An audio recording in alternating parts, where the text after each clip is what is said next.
Abran sus Biblias, por favor, en Filipenses, capítulo 1. Y leamos los versículos del 12 al 18, aunque estaremos considerando de manera particular los versículos del 12 al 14. Quiero que sepáis, hermanos, que las cosas que me han sucedido han redundado más bien para el progreso del Evangelio, de tal manera que mis prisiones se han hecho patentes en Cristo en todo el pretorio y a todos los demás. Y la mayoría de los hermanos, cobrando ánimo en el Señor con mis prisiones, se atreven mucho más a hablar la palabra sin temor. Algunos a la verdad predican a Cristo por envidia y contienda, pero otros de buena voluntad. Los unos anuncian a Cristo por contención, no sinceramente, pensando añadir aflicción a mis prisiones. Pero los otros por amor, sabiendo que estoy puesto para la defensa del Evangelio. ¿Qué pues? Que no obstante, de todas maneras, o por pretexto o por verdad, Cristo es anunciado, y en esto me gozo y me gozaré aún. ¿Por qué le pasan cosas malas a la gente buena? Este es el título de un libro escrito hace algunos años atrás y que dejó cierta influencia en el mundo religioso. Y la conclusión a la que han llegado muchas personas cuando tratan de responder esa pregunta es a la de que Dios no está en control de la situación. Si Dios es amor y estas cosas malas le ocurren a gente buena, eso significa que hay situaciones que escapan a su control. Dios tiene muchas buenas intenciones, pero no tiene el poder para llevarlas a cabo. Pensar de esta manera significa desconocer la providencia de Dios. ¿Y qué es la providencia de Dios? La providencia de Dios es su cuidado y gobierno santo de su creación y sus criaturas. Significa que todo es dirigido y controlado por Dios, que ninguna situación escapa a su control. Y podemos poner como ejemplo el juego del ajedrez. Para jugar ajedrez se necesita profundidad de pensamiento. Es por eso precisamente que a algunas personas no les gusta el ajedrez. Significa que debemos mirar los efectos de una jugada más allá de los efectos inmediatos que ésta tenga. Mientras más profundo pensemos, mientras más lejos en el juego podemos vislumbrar lo que ocurrirá, mejores jugadores de ajedrez seremos. Un jugador principiante puede ver una jugada más allá, 2 jugadas más allá, a lo más 3 jugadas más allá de lo que el ajedrez, el juego, puede suscitar. El experto, sin embargo, es aquel que logra aprender el movimiento de las piezas y la formación de estas piezas en el tablero, de tal manera que él puede ver el efecto que tendrá una jugada ahora, aún 5 o 6 jugadas después. Y puede saber cómo todas estas cosas pueden influir de una manera o de otra. Es incluso de esta manera como un buen jugador puede hasta sacrificar una pieza con tal de conseguir una mejor posición en el juego. Si alguien se lleva de que puede simplemente comer la pieza a su antojo, cuando viene a observar resulta que está en una posición débil y puede hasta perder el partido. Hermanos, el ajedrez de este mundo está siendo controlado por Dios. Dios conoce todos los movimientos de este juego.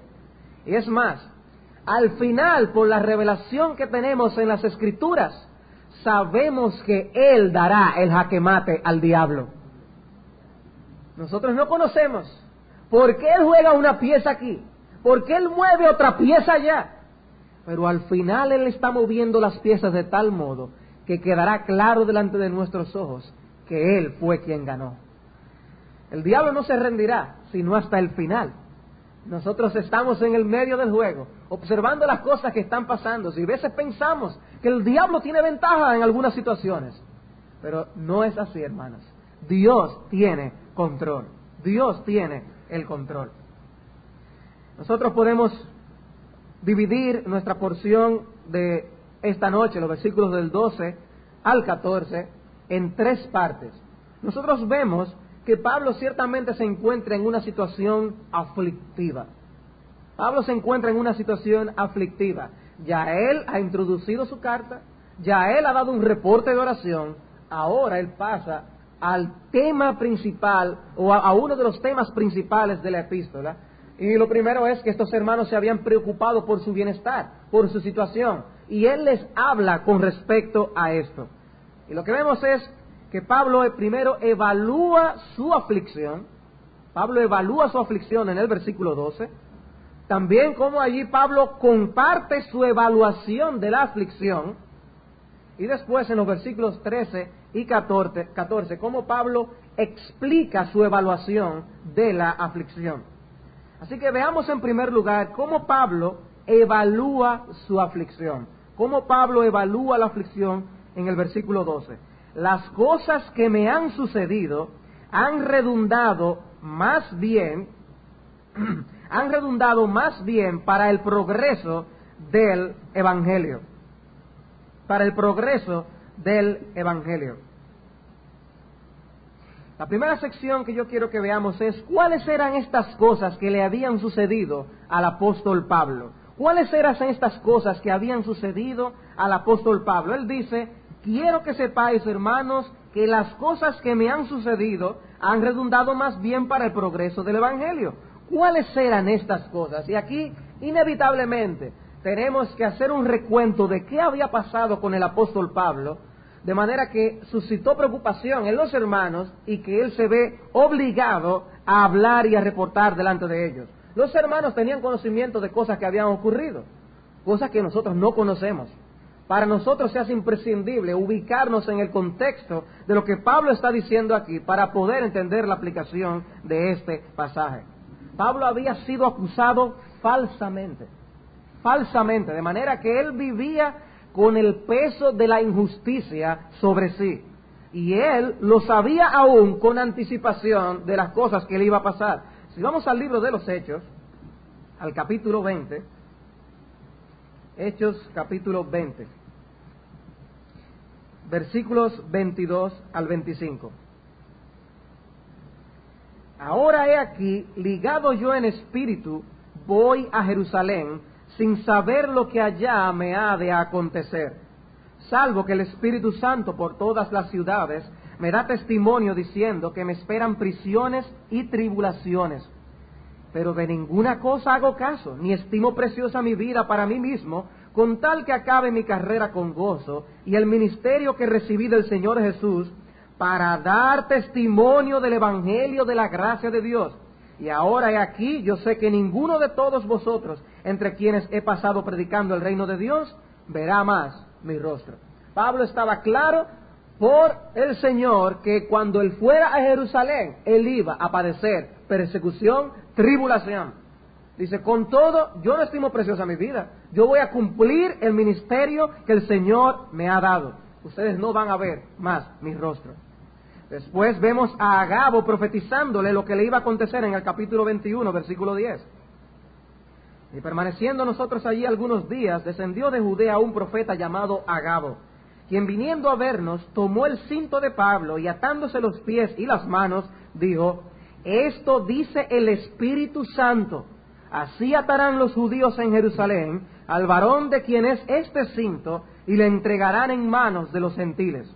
Al oír esto le rogamos nosotros y los de aquel lugar que no subiese a Jerusalén, y trataron de persuadir al apóstol que evitara este inconveniente que el Espíritu Santo mismo le había dicho que iba a acontecer.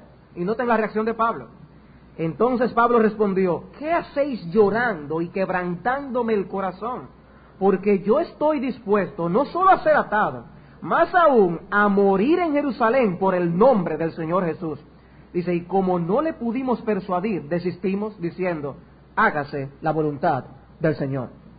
Pablo estaba dispuesto a cumplir la voluntad de Dios para con su vida. Los hermanos se entristecen y finalmente, al ver la persistencia de Pablo, dicen que se haga la voluntad del Señor. Y la voluntad del Señor es que él fuera apresado, que él fuera encarcelado y pasara por tribulaciones. Pablo llega a Jerusalén y allí los judíos alborotaron a la multitud que se encontraba en el templo, donde estaba Pablo en el proceso de la purificación.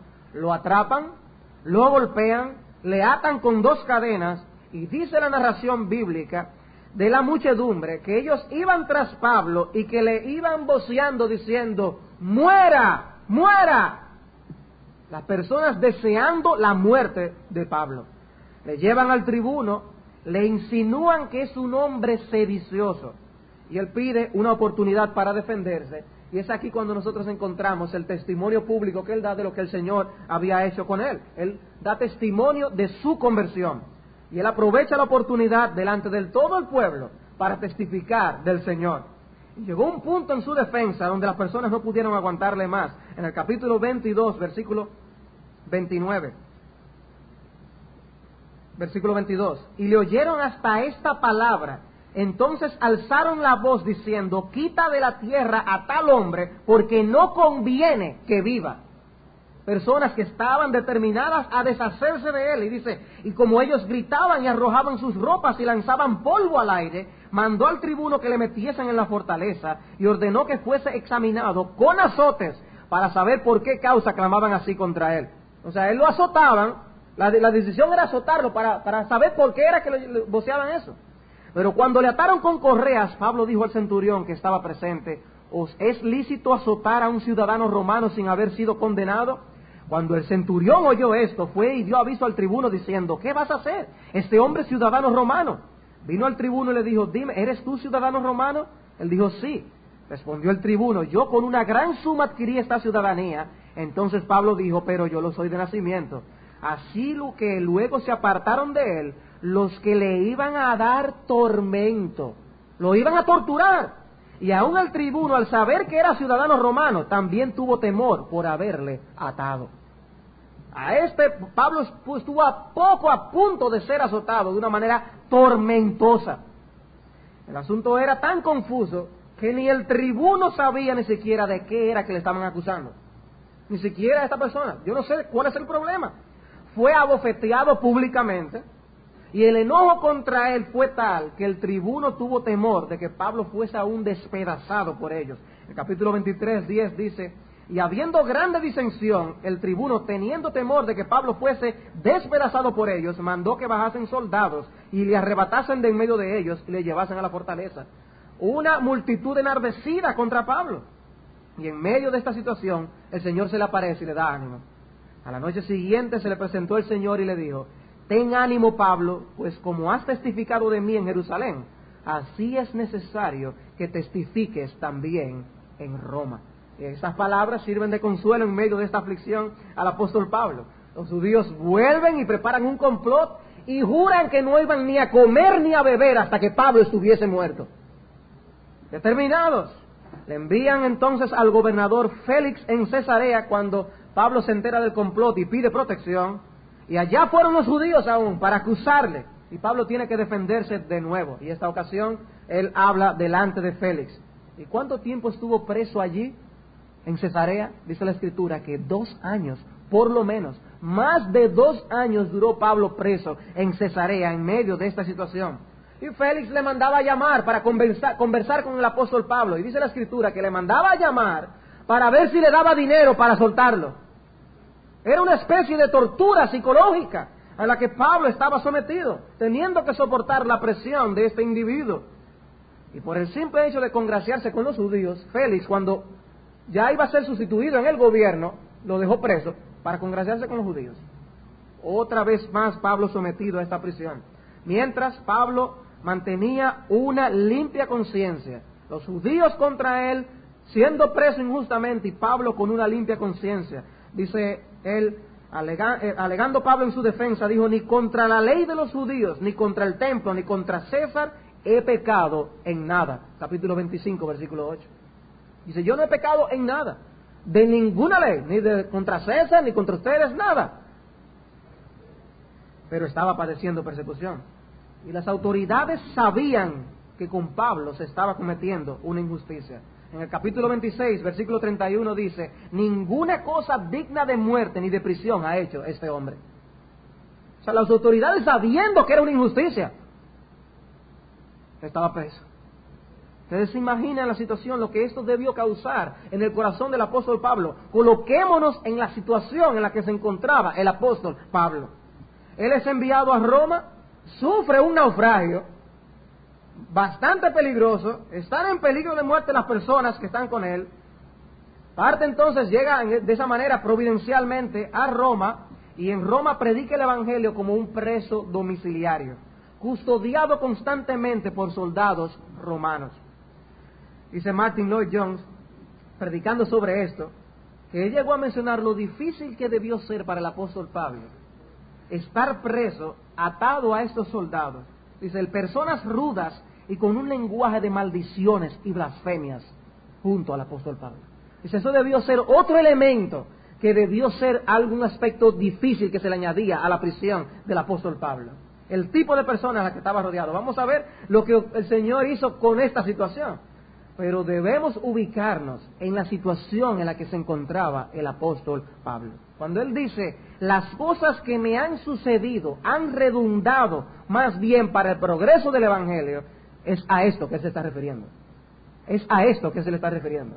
¿Qué cosas me han sucedido? Él no está hablando de algo de bienestar. Las cosas que me han sucedido han sido tan maravillosas que el progreso del Evangelio es evidente. No, él está hablando de una aflicción, circunstancias adversas. Y en medio de esas circunstancias adversas, él se fija en el progreso del Evangelio. Y él quiere aquietar la preocupación de estos hermanos en Filipos, que le amaban tanto, y les dice, hermanos, el progreso del Evangelio es evidente por causa de mis aflicciones. No se preocupen, que el Señor está progresando el Evangelio. No se preocupen por mí. Esta frase, el progreso del Evangelio, es clave en esta sección. Es clave. Pablo está desviando la atención de la mente de los lectores de sí mismo para que no se concentraran en los problemas que él estaba sufriendo y notaran lo que estaba pasando más bien con el Evangelio. El Evangelio está corriendo y está siendo predicado a mi alrededor, y aún por causa de mis prisiones. Por causa de mis prisiones. No solo que yo veo lo que pasa con el Evangelio, sino lo que está pasando por el Evangelio tiene relación directa con el hecho de yo estar encarcelado por el nombre de Cristo. Si Pablo se miraba a sí mismo, se compadecía a sí mismo, Pablo no hubiera dicho esas cosas que está diciendo aquí. Pero él tenía su mente en otro lugar. Él evaluó su situación, evaluó la circunstancia adversa y su aflicción de una manera no egoísta. En 2 Timoteo capítulo 2, versículo 9, el versículo 8 dice, acuérdate de Jesucristo, del linaje de David, resucitado de los muertos conforme a mi evangelio, en el cual sufro penalidades, hasta prisiones a modo de malhechor, mas la palabra de Dios no está presa. La palabra de Dios no está presa. Pablo sufría más el hecho de que le hubieran callado la boca al hecho de que le hubieran privado de su libertad. Para él, aunque le hubieran privado de su libertad, si él puede seguir predicando, bien, para adelante entonces. Hermanos, qué bueno lo que está pasando, porque lo que me ha pasado a mí ha sido para el bien del Evangelio. Ha sido para el bien del Evangelio. Un comentarista, hablando de esta palabra que se traduce progreso del Evangelio, el avance del Evangelio, dice, la misma palabra griega viene del verbo que significa cortar delante de alguien, y se cree que se usaba para describir a un grupo de taladores de árboles que marchaba delante del ejército regular, abriendo camino a través de bosques impenetrables, haciendo posible que el ejército pudiese avanzar adecuadamente. Pablo explica a los filipenses que las circunstancias que él ha estado viviendo han servido para abrir el camino para que el ejército de los soldados de Cristo pueda continuar predicando el Evangelio. A través de los siglos, Cristo ha tenido sus pioneros, siervos de Dios que han marchado a los lugares más recónditos de la tierra para anunciar el mensaje de la salvación. Guillermo Carey fue a la India, David Livingstone fue al África, Hudson Taylor fue a la China. Todos estos y millares más vivieron tiempos difíciles. Muchos padecieron hambre, persecuciones, enfermedades, soledad, desprecios, cárceles y aún la muerte. Pero todo esto ha servido para el progreso del Evangelio. Es bueno que recordemos que el Señor no nos prometió un lecho de rosas aquí en la tierra. Al contrario, Él dijo, en el mundo tendréis aflicción, pero confiad, yo he vencido al mundo.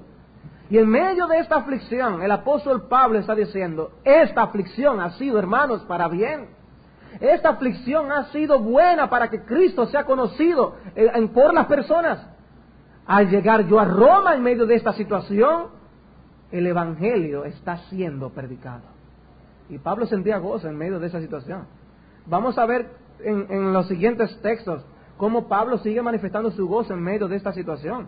Pablo tenía una determinación al escribir esta epístola de hacer ver el contentamiento que él experimentaba en medio de esta aflicción. Pablo tenía el propósito singular de manifestar el gozo en el Señor que él sentía. Y al ver lo que ocurría con el Evangelio, le hacía tener gozo. Le hacía tener gozo en el corazón. Muchos podrían haber visto en el encarcelamiento de Pablo una derrota para la causa del Evangelio.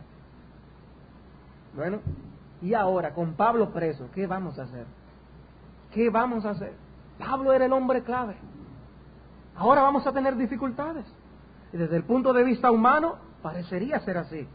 El hombre que había recorrido parte de Asia y Europa predicando el Evangelio, levantando iglesias, confirmando el ánimo de los hermanos, ahora está preso. El paladín del Evangelio había sido tomado preso y estaba esperando juicio con la posibilidad de no volver a salir libre jamás. Pero ¿fue esta una derrota? ¿Estaba el caso perdido? Si algunos lo habían empezado a ver de esa manera, Pablo no era uno de ellos. Pablo no pensaba que esto era para mal, sino para bien. Y la evaluación que Pablo hizo de las circunstancias adversas fue diferente, mis hermanos. Fue diferente. Es cierto que él había perdido su libertad. Ahora estaba encadenado a algún guardia durante las 24 horas del día. No podía visitar en persona todos los lugares que él hubiera querido visitar, llevando las buenas nuevas del Evangelio. Sin embargo, él evaluó los acontecimientos mirando más allá de sí mismo. Si él hubiera estado buscando su propia gloria, hubiera escrito toda una epístola llena de conmiseración. Pero no fue eso lo que él dijo. Él estaba buscando la gloria del Señor, estaba buscando la expansión del Evangelio. Entonces sí había razones para gloriarse en medio de la tribulación. Cuando miró más allá de sí mismo y vio que el Evangelio que le había salvado ahora estaba siendo propagado precisamente por causa de sus prisiones, Pablo se glorió en ese hecho. Pablo no se preguntaba, ¿y por qué me está pasando esto a mí? Sino la pregunta era, ¿y cómo afectará esto al Evangelio? ¿Cómo afectará esto al Evangelio?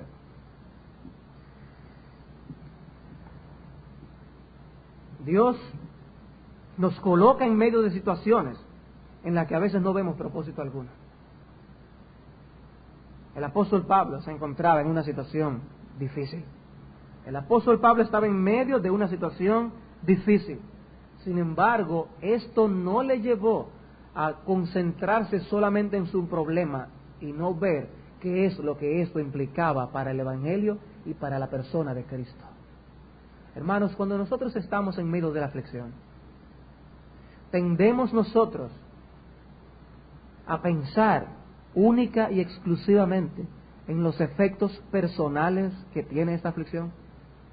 El apóstol Pablo es un ejemplo para nosotros a imitar de cómo debemos llevar nuestros pensamientos cautivos a pensar en lo que estas aflicciones representan en la causa del reino de Dios. Y debemos mirar cómo esto va a ser para el bien del reino de Dios. Y Él nos va a explicar por qué Él evalúa la situación de esta manera. Pero de plano, debemos nosotros decir, hermanos, debemos quitar los ojos de nosotros mismos y ponerlos en el Señor. Y en cómo eso afecta la expansión del reino de Dios. Bien, nosotros hemos visto entonces cómo Pablo evalúa su propia aflicción. Él vio la situación, no con los ojos como muchos otros lo habían visto. Ahora veamos cómo Pablo comparte su evaluación de la aflicción con los hermanos. Versículo 12. Las cosas que me han sucedido han redundado más bien para el progreso del Evangelio. Eso lo vimos en la sección anterior. Antes a esa expresión en nuestro texto aparece la frase que dice: quiero que sepáis, hermanos. Quiero que sepáis, hermanos, las cosas que han pasado, yo quiero compartirlas con ustedes. Siendo que el ministerio de Pablo fue tan amplio, los hermanos en diferentes lugares estaban interesados en los eventos que acontecían en su vida. Y por eso él compartía con la iglesia estos acontecimientos. Para dar un ejemplo de esto, a los efesios él les dijo: para que también vosotros sepáis mis asuntos y lo que hago, todo os lo hará saber Tíquico, hermano amado y fiel ministro en el Señor. Efesios 6, 21. Y a los colosenses les dice algo similar en Colosenses 4, 7. Todo lo que a mí se refiere os lo hará saber Tíquico, amado hermano y fiel ministro y consiervo en el Señor. Y Pablo mandaba los reportes de las situaciones en las que él estaba. Y en ambas cartas, en estas situaciones, él estaba preso. Y él está reportando a las iglesias los últimos acontecimientos acerca de su vida. Y Pablo comienza la sección con una frase similar a la que utiliza en otras expresiones, en otras epístolas, en otros contextos. En otros lugares él puede decir: no quiero que ignoren tal cosa. Aquí él dice positivamente: quiero que sepáis. Yo quiero que ustedes se enteren de esto, hermanos. Él quería que los filipenses supieran lo que había estado ocurriendo. Y utiliza su propia experiencia para darles una lección espiritual. Pablo no les está diciendo que el evangelio continuó progresando a pesar de la adversidad, sino que la situación adversa misma en que él se encontraba se convirtió en la causa del progreso del evangelio. La frase del versículo 12, han redundado más bien, como aparece allí en nuestro texto, implica que el resultado que la gente esperaría era uno de derrota. Era uno de derrota. Estas cosas han pasado y ha sido una derrota para el evangelio. Dice, han redundado más bien, en contraste con lo que normalmente hubiera acontecido. Lo que ha pasado con esta aflicción es que el evangelio está progresando. Y en lugar de escribir de tal manera que los hermanos tuvieran pena hacia Pablo, el pobre Pablo, ay, oren por mí, miren lo que yo en la situación en la que yo me encuentro. Pablo no escribe de ese modo. Él dice, oren, que la palabra de Dios siga corriendo, en otras palabras. Él les da un reporte que manifiesta el gozo de lo que está pasando con el evangelio. En el versículo 18, allí en el capítulo 1, leímos que pues, que no obstante, de todas maneras, o por pretexto o por verdad, Cristo es anunciado, y en esto me gozo y me gozaré aún. En medio de la situación en que se encontraba, dice, yo encuentro gozo en el que el evangelio esté siendo predicado, en que Cristo esté siendo predicado. Y Pablo quiere dar a conocer a los hermanos filipenses como una evidencia de cómo la providencia de Dios hace que todas las cosas obren para bien, que su aflicción había llevado a progresar al evangelio. Quiere que ellos entiendan que lo que ha ocurrido no ha sido un impedimento, sino un catalizador para el avance del evangelio. Él sabía que detrás de todo estaba la mano de Dios. Él sabía que no había sido objeto de la mala suerte. Quizás vinieron a la mente los acontecimientos de Génesis, lo que pasó con José en particular, cómo Dios obró para bien lo que exteriormente parecía una maldición. Algunos hermanos estaban viendo su encarcelamiento como una desgracia, pero Pablo lo estaba viendo bajo una óptica totalmente diferente. Esas piedras que Satanás estaba poniendo para el tropiezo de los hermanos y de las iglesias, Dios las estaba utilizando como los escalones para subir precisamente el progreso de su obra. El diablo incitó su misma derrota, moviendo a las multitudes a gritar, ¡crucifícale! ¡Crucifícale! Porque cuando Cristo murió, entonces fue derrotado. Hermanos, Dios nos coloca en situaciones similares a las del apóstol Pablo. ¿Y por qué Pablo les dice, yo quiero que ustedes sepan? Bueno, uno de los propósitos era que ellos supieran acerca de él mismo, como era normal en sus reportes. Pero por otro lado, hermanos, él lo hace para que esos hermanos y nosotros aprendamos a evaluar como Pablo las situaciones adversas en las que nosotros nos encontramos. ¿Cómo es que esto puede traer gloria a Dios? Nos preguntamos en medio de la aflicción. Si Dios lo hace para probarnos, nos ponen estas situaciones tan difíciles, ¿cómo es que esto es para su gloria? Se llaman pruebas, hermanos. Por eso recuerden que estas aflicciones en las Escrituras se llaman pruebas. Dios las utiliza para probarnos. Y Dios las utiliza para humillarnos, recordarnos que somos solo criaturas del Creador Todopoderoso. Pero junto a estos eventos incomprensibles, el Señor nos ha dado el conocimiento de que todo marcha conforme a un plan eterno y perfecto. Y eso es importante. Es este conocimiento lo que nos va a ayudar a enfrentar la prueba correctamente. En Primera de Pedro, capítulo 5, versículo 6, vemos la recomendación del apóstol Pedro a los hermanos. Dice: humillaos bajo la poderosa mano de Dios, para que Él os exalte cuando fuere tiempo, echando toda vuestra ansiedad sobre Él, porque Él tiene cuidado de vosotros. Dice, ¿cómo es que debemos humillarnos? Echando toda la ansiedad sobre Él. Él tiene cuidado de nosotros. Y el apóstol Pedro argumenta con el corazón de estos hermanos diciéndoles: Dios tiene cuidado. No pienses que Dios no te está cuidando. Dios tiene cuidado. Nuestra responsabilidad es humillarnos delante de Él y echar nuestras ansiedades sobre Él. Echar todas nuestras ansiedades sobre Él. ¿Qué nos enseña eso? Que el asunto no es un asunto de si Dios me ama o no me está amando en medio de esta situación. Es la actitud con que yo enfrento la aflicción. Este es el punto importante. El asunto importante, dice Martin Lloyd Jones, en la vida no es tanto lo que nos pasa, sino nuestra actitud hacia lo que nos pasa. ¿Y cuál es la actitud que nosotros con la que enfrentamos estas aflicciones y estas pruebas? Pero a veces, sin embargo, aun cuando no entendemos en muchas ocasiones por qué nos pasan las cosas, a veces Dios sí nos presenta idea de por qué Él está haciendo las cosas. Y debemos aprovecharlas. Él nos ha dicho que hay cosas que son para su gloria y para nuestro bien de manera general. Pero a veces a corto plazo nos deja ver la razón por la cual Él está haciendo algunas cosas en nuestra vida. Y Él descorre el velo de sus propósitos un poquito, para que nosotros veamos la razón de la obra que Él está haciendo en nuestras vidas y a nuestro alrededor. Y debemos aprender a mirar esos propósitos divinos para nosotros aquietarnos y humillarnos más delante de la presencia de nuestro Dios. Pasó con Pablo aquí, donde él pudo ver un poco de por qué el Señor estaba haciendo estas cosas. Pero hermanos, pongámonos en su lugar. Pongámonos en su lugar. Veamos la importancia de compartir nuestras experiencias en este sentido, hermanos. La importancia de compartir nuestras experiencias. Pablo dice: yo quiero que ustedes sepan esto. Lo que está pasando conmigo, sí, es una aflicción. Es difícil. Se torna una carga. Pero yo quiero que ustedes sepan lo que Dios está haciendo por medio de esa aflicción. ¿Y por qué? Hermanos, porque debemos aprender de las experiencias de los demás. Debemos aprender de las experiencias de los demás.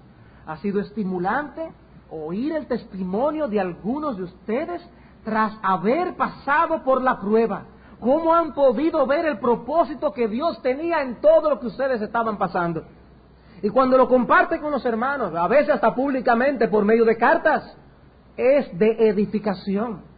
Porque a la hora cuando esta aflicción llegue a uno de nosotros, podemos recordarnos cómo Dios lo hizo en la obra de aquella hermana o lo hizo en la obra de aquel hermano.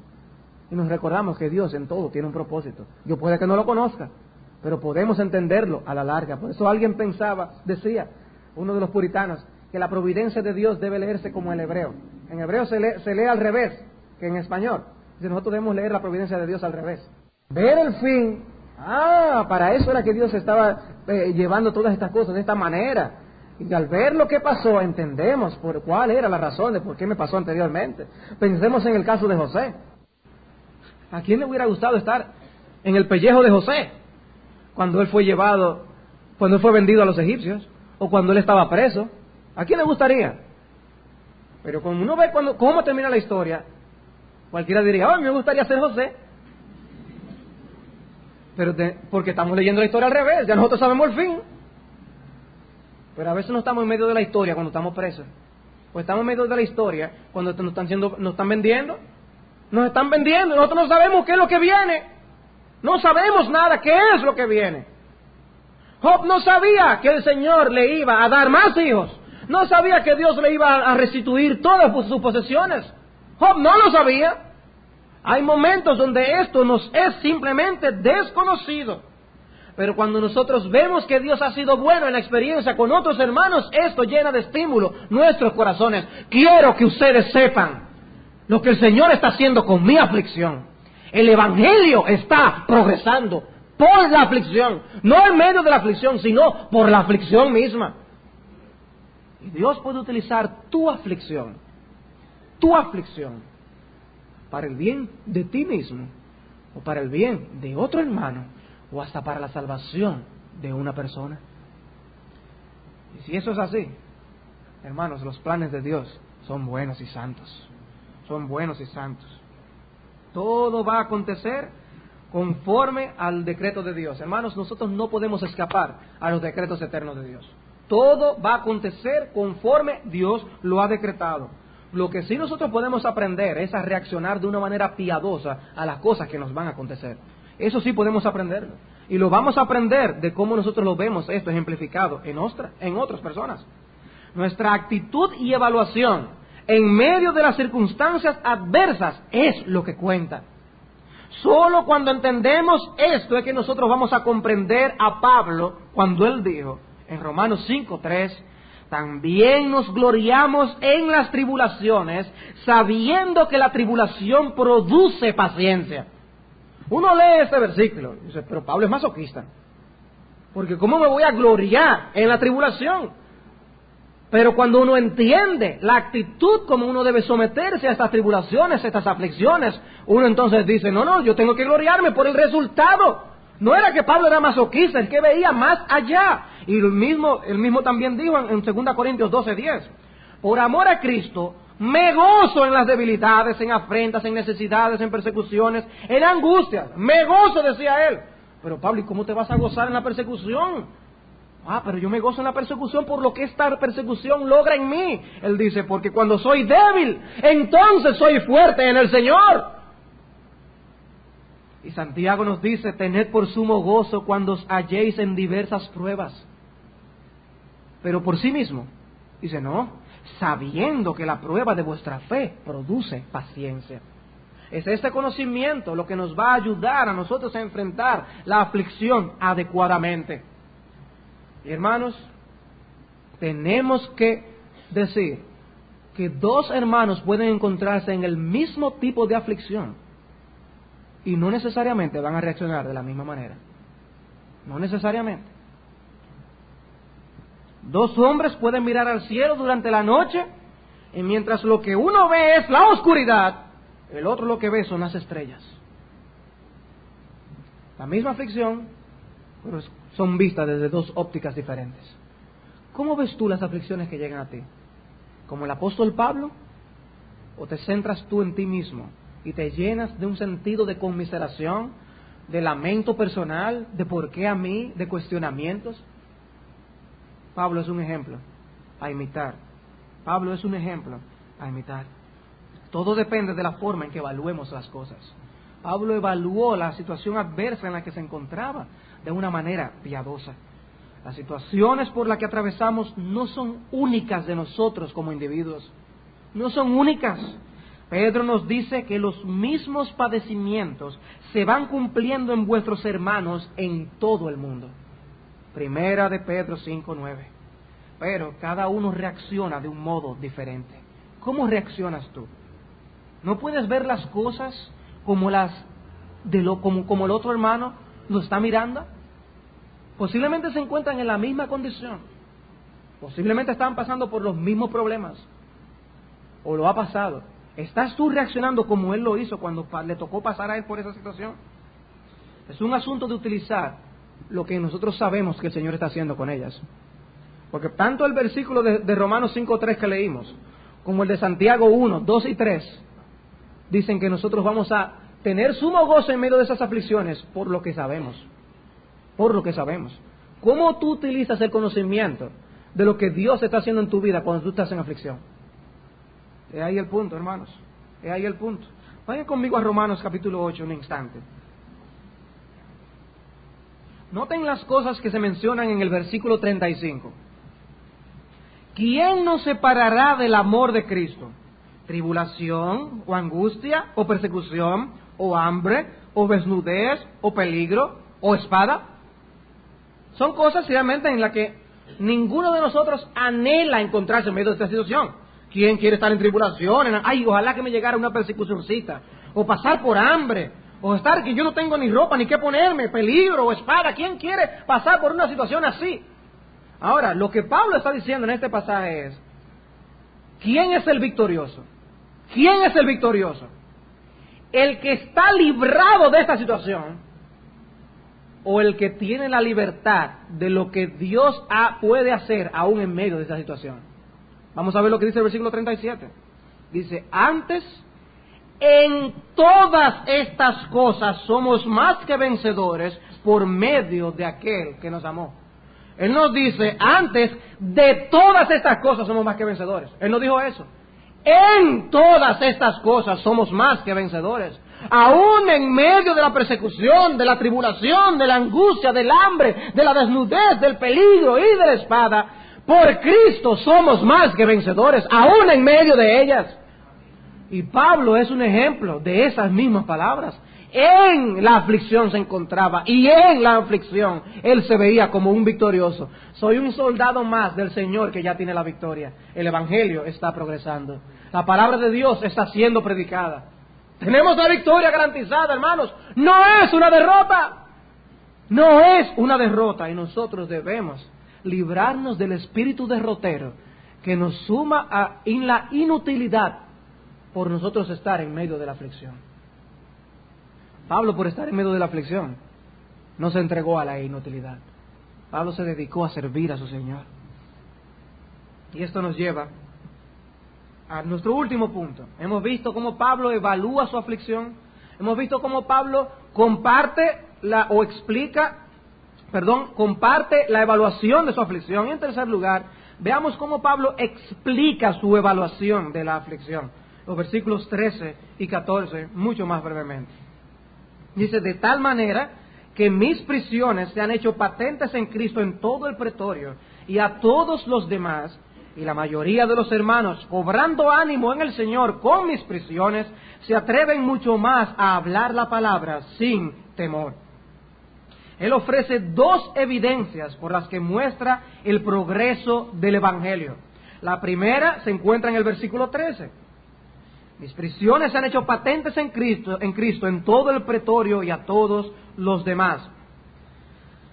Su encarcelamiento hizo posible que la guardia pretoriana y muchos otros fueran expuestos a la fe. Sus prisiones se hicieron notorias. ¿En qué sentido? En el hecho de que si hubiera habido periódicos en esos días, él hubiera estado en primera plana y todo el mundo se hubiera enterado. No, la idea, como nos dice Hendrickson en su traducción, que es muy útil, es que él se encontraba preso por causa de Cristo y se había regado la voz de la razón por la que él había estado preso. Eso significa, como dice Hendrickson, de manera que se ha hecho notorio por toda la guardia pretoriana y a todos los demás que mis cadenas son por Cristo. Que mis cadenas son por Cristo. No eran simplemente sus prisiones las que se habían hecho notorias. Lo que quedaba manifiesto era que eran prisiones por causa de Cristo. Y mientras él había sido acusado injustamente de ser una persona sediciosa, dice, yo no estoy preso por ser un malhechor. Yo tengo una limpia conciencia, yo no he violado ninguna ley. Y quedaba más evidente que él estaba preso por causa de su fe. Por causa de su fe. Y aquí quiero leer una porción del comentario de Hendrickson en este sentido. Oigan lo que dice Hendrickson. Los guardias se relevaban unos a otros y de esta forma muchos de ellos entraron en contacto con el apóstol de los gentiles. Recuerdan que era una guardia que estaba asignada a él, constantemente se intercambiaban. Ellos pudieron observar su paciencia, su mansedumbre, su ánimo y su inquebrantable lealtad a sus íntimas convicciones. Quedaron profundamente impresionados. Sí, estos duros soldados, estos rudos legionarios, quienes presuntamente serían los menos afectados por el Evangelio, fueron hondamente movidos por cuanto vieron, oyeron y sintieron en presencia de Pablo. Ellos escucharon de qué forma hablaba a sus amigos cuando venían a visitarlo, o a su secretario el que dictaba las cartas, o a sus jueces, o a Dios en oración, o incluso a ellos mismos. No es difícil imaginar que al principio lo miraran con cierto desdén y ni siquiera se dignaran a prestar atención a sus palabras, pero poco a poco se fueron interesando por él y al fin se entusiasmaron Y lo que aprendieron pronto se divulgó. Somos guardias de un preso extraordinario, dirían ellos, y estamos firmemente convencidos que no está preso por algún delito que haya cometido, sino solamente por su relación con el Cristo que predica. Y de esta forma la noticia corrió de guardia a guardia, a sus familias y a la casa de César, y así a todos los demás, es decir, a los habitantes de Roma en general. El caso de Pablo, o mejor dicho, la causa de Cristo, se convirtió en la comidilla del pueblo. Todo esto significaba progreso para el Evangelio, porque el verdadero asunto se estaba aclarando. Imaginen la escena. Allí el apóstol Pablo preso, y nos está diciendo, mire, yo quiero que ustedes sepan que esto es una injusticia que están cometiendo conmigo. Ustedes deberían aclararle a esa gente que ellos deberían a mí de evaluarme correctamente, porque esto no está bien. Él les predicaba el Evangelio, él escribía todas sus cartas, y estas personas fueron afectadas con el Evangelio. Las personas más rudas, como dice Hendrickson, dice, allí estaban con un corazón siendo enternecido por el ministerio del apóstol Pablo. ¿Y cómo termina la epístola a los Filipenses? Bueno, en el versículo 22 del capítulo 4,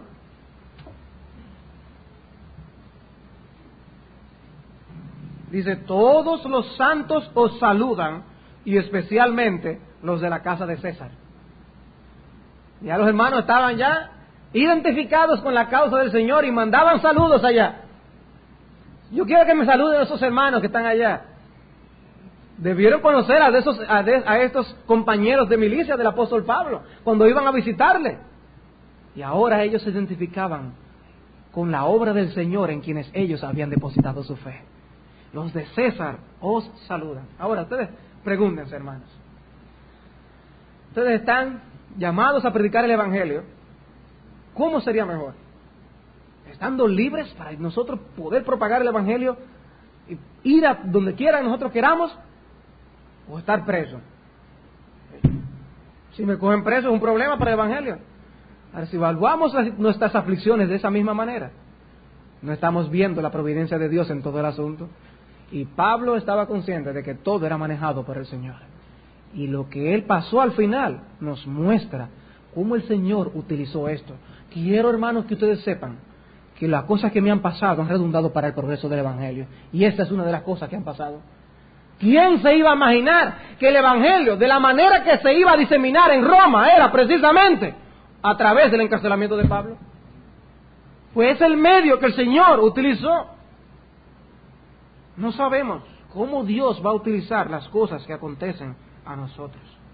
Pablo predicó aún estando preso. En 2 Timoteo capítulo 4, versículo 17, dice, pero el Señor, vamos a leer desde el versículo 16, 2 Timoteo 4, 16, en mi primera defensa ninguno estuvo a mi lado, sino que todos me desampararon, no les sea tomado en cuenta. Pero el Señor estuvo a mi lado y me dio fuerzas. ¿Para qué? Para que por mí fuese cumplida la predicación y que todos los gentiles oyesen. Así fui librado de la boca del león. Yo recibí fuerzas para enfrentar esta aflicción. Dice, no, yo recibí fuerzas para poder predicar el Evangelio. Y en medio de este encarcelamiento, él predicaba el Evangelio de Cristo. Y el Evangelio fue propagado. Y el Evangelio progresó por causa de su encarcelamiento. La segunda evidencia del progreso del Evangelio que aparece en el versículo 14. Y la mayoría de los hermanos, confiando en el Señor por causa de mis prisiones, tienen mucho más valor para hablar la palabra de Dios sin temor. Se atreven mucho más a hablar la palabra sin temor. El hecho de que Pablo estaba preso, en lugar de intimidar a los cristianos, les alentó a la mayoría de los hermanos a ser testigos valientes del Evangelio de Cristo. Y si hubieran visto a un apóstol Pablo quejoso, yo no sé cómo esto me puede pasar a mí, yo que he hecho tanto por el Señor, realmente yo no sé por qué estas cosas me suceden, ahora se va a entorpecer la obra del Evangelio. No, Pablo no empezó a quejarse. Si los hermanos hubieran visto en Pablo una persona que vive quejándose, no hubieran aprendido la valentía que necesitaban para predicar el Evangelio. Precisamente cuando vieron la actitud con que el apóstol Pablo enfrentó la situación, estos hermanos fueron movidos a predicar el Evangelio. Y dice que la confianza de ellos no estaba en Pablo, dice en el Señor, dice el pasaje, cobrando ánimo en el Señor con mis prisiones. Ellos fueron alentados con las prisiones de Pablo, pero cobraron ánimo en el Señor. O sea, el Señor de Pablo, por el que Pablo está preso, es el Señor que yo voy a pregonar donde quiera que yo vaya. Así reaccionarían estos hermanos. Leyendo la historia de la iglesia, uno lee la historia de estos mártires, cómo morían en la hoguera. Y nos cuenta la historia de cómo muchos de estos mártires fueron la inspiración para que la palabra de Dios corriera aún más y más. Aún más y más. La palabra de Dios, la muerte de algunos de estos santos era como una semilla, en palabras de los historiadores de aquellos días. Era la semilla que iba a hacer germinar el Evangelio, y así fue. Personas que veían a un cristiano morir en la hoguera, ahí mismo eran movidos a decir, yo también creo en Cristo, y lo tomaban y lo quemaban también. Eran movidos por el ánimo, el valor de estos hermanos. Los demás eran movidos a ser fieles a su Señor también. Cuando Tomás Cranmer negó a su Señor, cuando él se retractó de las cosas que él había, de las cosas de la reforma, él fue liberado en un sentido de la muerte más angustiosa, pero él, lo que hacían con esta persona es que lo mataban de todas maneras, y lo que hacía es que lo mataban más rápido para que después que se quemara solo el cuerpo. Él de todo dice, yo me retracto de la retractación que yo había tenido, y yo pongo mi mano primero para ser quemada con la que yo firmé esa retractación. Y eso animó a los demás para que la reforma en Inglaterra siguiera en adelante. Hermanos, cuando nosotros vemos estos ejemplos, debemos sentir lo mismo. Debemos sentir lo mismo y preguntarnos, ¿qué estoy yo haciendo por el Evangelio de Cristo? ¿Qué estoy yo haciendo por el Evangelio de Cristo? ¿Me avergüenzo yo de Cristo para hablar del Evangelio? Hay personas que nos hablan con arrogancia y nos hablan de la actitud con la que enfrentan la vida y de las cosas que hacen. ¿Y nosotros le compartimos el Evangelio? ¿O simplemente nos sentimos cohibidos? ¿Cobramos ánimo cuando vemos a otros que lo hacen fielmente? Porque yo también voy a predicar el Evangelio de Cristo. Imaginémonos que todos nosotros, moviéndonos en lugares distintos, hablando con personas diferentes, hablemos con una persona de Cristo durante esta semana. Cada uno de nosotros, moviéndonos en diferentes lugares. ¿Qué podría pasar? ¿Qué podría pasar? Debemos querer diseminar la palabra de Dios de esa manera.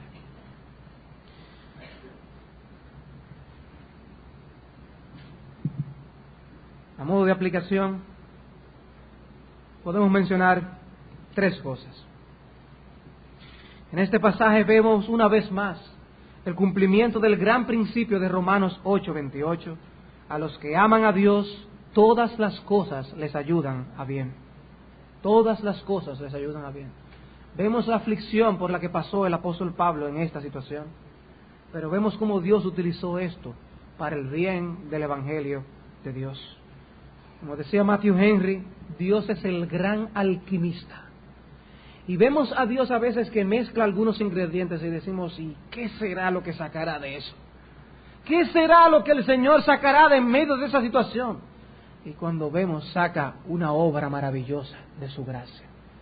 No sabemos, hermanos, no conocemos, no entendemos todo lo que Dios hace. Lo que sí entendemos es lo que dice Romanos 8, que todo obra para bien, todo ayuda para bien. Y esta verdad debe alimentar nuestro corazón.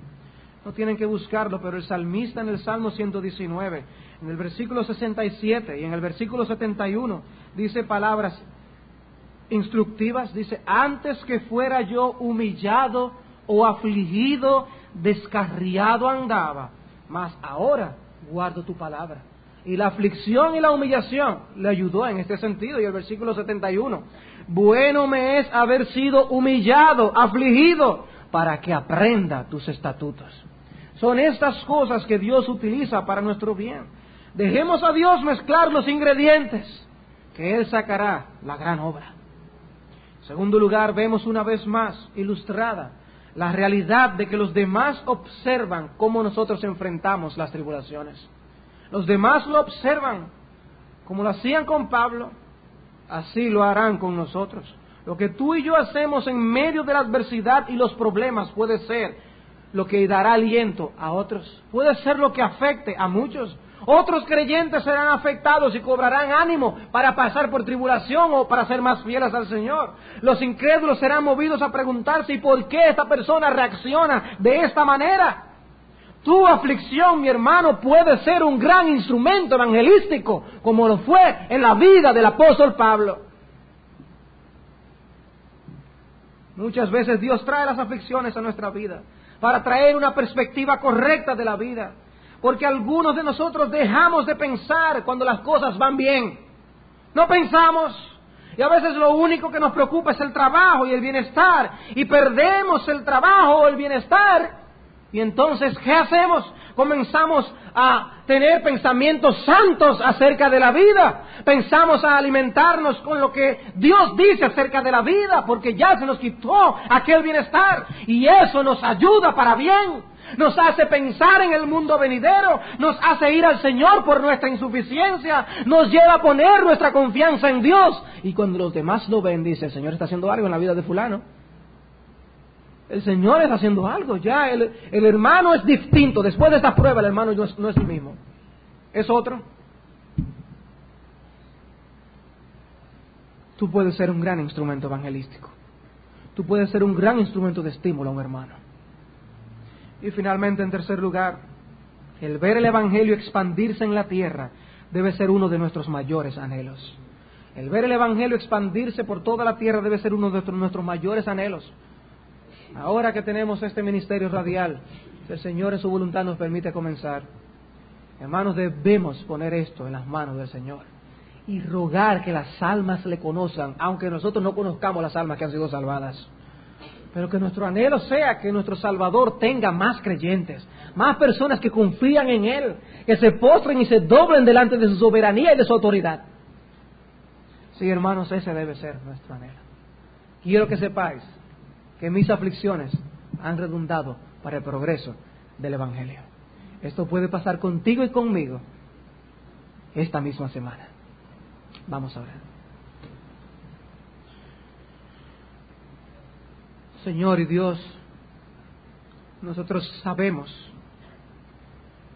que una cosa es predicar de estas cosas y otra cosa es aplicarla en nuestras vidas. Nosotros hemos predicado estas cosas.